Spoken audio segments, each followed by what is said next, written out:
Alright guys, so today what we're doing, I had my keyboard and one night when it was really dark I charged the wrong charging port. So remember never to plug your Pinephone's actual phone in when you are trying to charge the keyboard.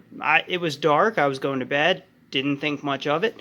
Anyhow, it actually ended up frying my board here. So we're going to go ahead and get our new board. I'm going to use my assistant today. Go ahead and bring out the board for us, would you, bud? Perfect. Thank you. And I'm going to replace it just as I unhooked everything, unscrewed everything, placing it exactly as I found it, being careful not to stretch anything. Then we can hook it all back together. We can hook it on the charger. And remember, never plug in the Pinephone while it's in the keyboard so you don't end up with a fried chip like this one.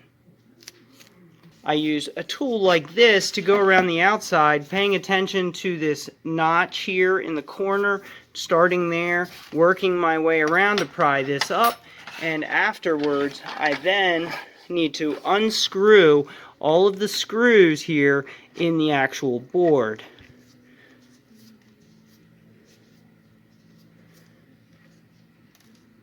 So once I've removed all of the screws, there are also a couple little cables we need to detach. One is here. There's one for the battery. Of course, you need to unhook all of these, being very careful not to stretch any of them as we're unhooking them. Finally, once we've unhooked those cables, we can then lift this up in order to remove the final ribbon cable here.